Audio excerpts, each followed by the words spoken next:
मेरे मित्रों, वैसे तो कहा जाता है कि भगवान ने किसी को गरीब नहीं बनाया, हर किसी को इतना जरूर दिया है कि वो अपना जीवन यापन कर सके, और अगर किसी को जरूरत से कम भी दिया है तो उसके लिए ऊपर वाला कुछ ना कुछ ऐसा इंतजाम कर देता है कि उसका जीवन चलता जाता है। हम अक्सर दूसरों के धन को देखकर अपनी अमीरी और गरीबी का अंदाजा लगाते हैं। यदि हमारे पास 10 रुपए हैं और सामने वाले के पास 100 हैं तो हम खुद की नजरों में गरीब हो जाते हैं और दूसरा व्यक्ति अमीर। हम ये नहीं सोचते कि 100 कमाने वाला मेहनत कितनी कर रहा है, उसकी जरूरतें कैसी हैं। हम बस दूसरे के धन को देखते हैं और अपनी राय बना लेते हैं। दोस्तों, आज की इस गौतम बुद्ध की प्रेरणादायक कहानी के जरिए आप जानेंगे कि भगवान बुद्ध के अनुसार एक अमीर और धनवान व्यक्ति कौन होता है। साथ ही आप समझेंगे कि क्यों गौतम बुद्ध हर व्यक्ति को धनवान कहते थे। दोस्तों, बुद्ध की कहानी आपको बहुत प्रभावित करेगी और इस बुद्ध की प्रेरणादायक कहानी से मिलने वाली शिक्षा आपके बहुत काम की होगी। एक समय की बात है, एक राज्य के राजा ने गौतम बुद्ध को कुछ दिनों के लिए अपने राज्य में आने का निमंत्रण दिया। उस राजा के निमंत्रण को बुद्ध ने स्वीकार किया और वो अपने कुछ शिष्यों के साथ उस राज्य में चले गए।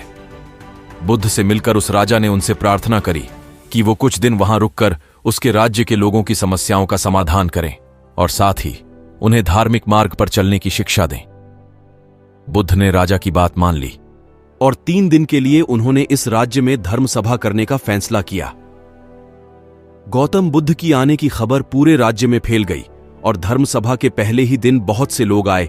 उसी राज्य के चौराहे में एक भिखारी बैठा रहता था। उसे भी गौतम बुद्ध के आने की खबर थी, लेकिन वो सोचने लगा कि धर्म सभा में जाकर मुझे क्या मिलेगा, यहीं बैठा रहता हूं।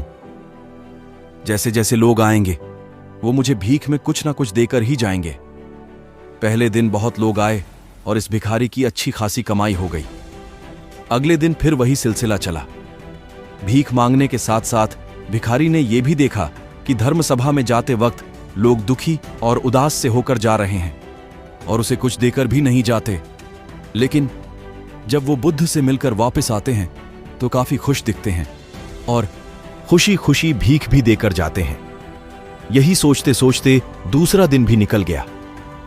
तीसरे दिन बहुत कम लोग आए तो भिखारी परेशान हो गया। उसकी कमाई नहीं हुई।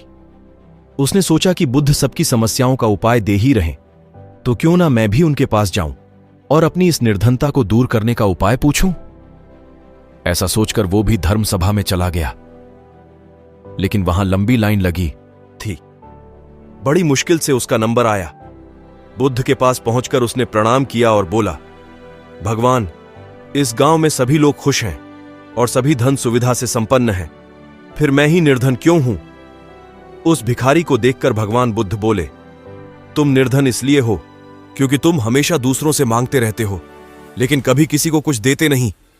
तुम सोचते हो कि लोग तुम्हें भीख में बहुत पैसे दें, लेकिन बदले में तुम किसी को कुछ देना नहीं चाहते। ऐसा सुनकर वो भिखारी बड़ी हैरानी से बोला, भगवान, मैं क्या लोगों को कुछ दूंगा? मेरा तो खुद का गुजारा भीख मांगकर चलता है। मेरे पास देने को है ही क्या?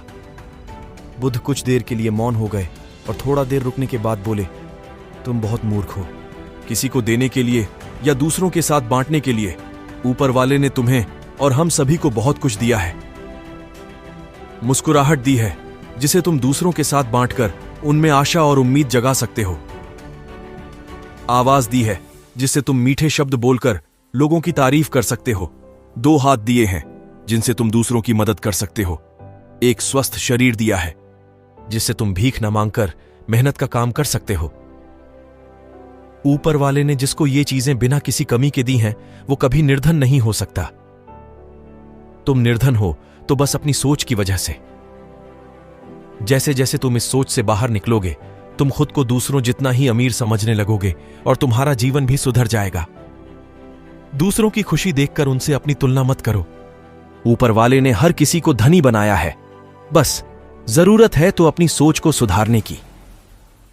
भगवान बुद्ध की बातें सुनकर उस व्यक्ति को अपने जीवन का मूल्य समझ आ गया और वो उनके दिए हुए उपदेश के अनुसार अपना जीवन जीने लगा। हम सभी लोग जब दूसरों से अपनी तुलना करते हैं या दूसरों को खुश देखते हैं तो हमें लगता है कि हमारा ही जीवन खराब है और बाकी सब मजे में है।